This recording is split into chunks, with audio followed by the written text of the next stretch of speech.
રાજકોટ શહેરમાં જંગલેશ્વર વિસ્તારમાં આપ જાણો છો તેમ નદી પટના તેમજ ટાઉન પ્લાનિંગ રોડના દબાણો હટાવવાની કામગીરી શરૂ થઈ છે. અમે આખું કેમ કે 1400+ ઓલમોસ્ટ 1500 હાઉસીસ આર કવર્ડ, એટલે આટલું જ્યારે મોટું છે ત્યારે રાજકોટ મહાનગરપાલિકાની તમામ સિનિયર ઓફિસરની ટીમ અને લગભગ 700થી 800 મેન પાવર અમારું આ કામમાં ડિપ્લોય થયું છે. હવે એની સાથે પોલીસ ફોર્સ પણ એડિક્વેટ નંબરમાં આજે ડિપ્લોય થઈ છે. અમને નાગરિકોને સમજાવી અને પોતાની રીતે ખાલી કરે એ પણ પ્રયત્નો શરૂ થયા છે ને એના પણ અમને રિઝલ્ટ્સ મળી રહ્યા છે. અમે આજના દિવસથી તો અમે ટ્રેક્ટર્સ વગેરે સુવિધા પણ વિસ્તારમાં આપી રહ્યા છીએ કે જેથી અમારા સાધનો પણ જો યુઝ કરીને જેટલું ખાલી વહેલા થઈ શકે એ થઈ શકે. અને અમે એ પણ રાખ્યું છે.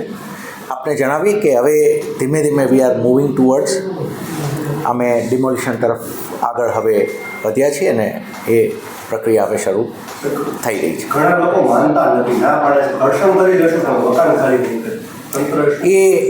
એ જ્યારે એ સમય આવશે ત્યારે એ પણ એક જોતા જઈશું. પણ એટ ધ સેમ ટાઈમ હું આપને જણાવું કે ઘણા લોકો અમને આ સહકાર આપી અને અમે પણ પ્રોએક્ટિવલી આપને જણાવ્યું કે પ્રોએક્ટિવલી અમે ત્યાં ટ્રેક્ટર્સ વગેરે સુવિધા આપી રહ્યા છીએ કે જેથી કરીને કોઈને પણ કોઈ સામાન શિફ્ટ કરવો છે કે બધું રાજકોટ મહાનગરપાલિકા દ્વારા એ પણ પ્રોવાઈડ કરવામાં આવી રહ્યું છે. એટલે અમે બધા રીતે નાગરિકોને સાથે રાખીને કામ કરવામાં. સર, ગઈકાલે આ કેસમાં હાઈકોર્ટમાં એક સુનાવણી થઈ હતી. હાઈકોર્ટે કોઈ પણ પ્રકારનો સ્ટે નથી આપ્યો. શું કહેશો સર, આપના તરફથી શું રજૂ કરવામાં આવ્યું છે? નહીં, ચાલુ છે, એક પ્રક્રિયા છે.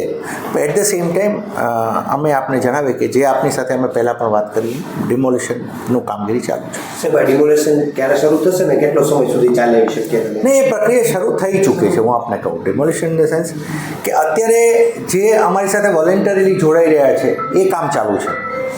અને હવે લગભગ જેમ જેમ અમારે એ પ્રક્રિયા ધીમે ધીમે પતતી જાય, કેમ ઘણું મેન પાવર છે, 7 સેક્ટરમાં અમે કામ કરી રહ્યા છીએ અલગ અલગ. અમારો કંટ્રોલ રૂમ પણ અમે ત્યાં હવે બનાવ્યો છે. લગભગ કાલથી તો અમે પોતે ત્યાં કંટ્રોલ રૂમમાં જ બેસવાનું શરૂ કરીશું. એટલે એ રીતે ધીમે ધીમે હવે ત્યાં થઈ રહ્યું છે. પહેલાં જે લોકો આ રીતે સાથે જોડાય છે અને એ રીતે ખાલી કરી રહ્યા છે એ અમે કરાવી રહ્યા છીએ. એટલે ઇટ ઇઝ ઓન. હવે એક રીતે જોવા જઈએ તો આ ચાલુ છે પ્રક્રિયા. હવે આખા મકાનો કેટલા છે અને પાર્શિયલ કેટલા મકાનો છે? નહીં, મોટે ભાગે આખા જ થાય છે. પાર્શિયલ એવા આવશે કે જે અમારા રોડનામાં માની લો કે કોઈ ઘર પહેલા પ્લોટમાં આવે છે તો એને પણ આમ જોઈએ ને તો એમાં જે થોડા ખેંચાયેલા સેવા નીકળશે એ હવે જેમ જેમ અમે ડેટા કાઢતા જઈશું આગળ જતા જઈશું ને એમ થશે. બટ વીલ એન્શ્યોર કે જ્યાં પાર્શિયલી છે ત્યાં પાર્શિયલી જ કાપવામાં આવે. એવા કોઈ પણ પ્લોટમાં ના જઈએ કે જેની અંદર બીજી અમે નથી. અત્યારે 1400 માંથી ખાલી મકાન કેટલા થઈ ગયા છે? હજી એ પ્રોસેસ ચાલુ છે. હું આપણે અત્યારે નંબર નહીં આપી શકું, પણ ધીમે ધીમે થઈ રહ્યા છે.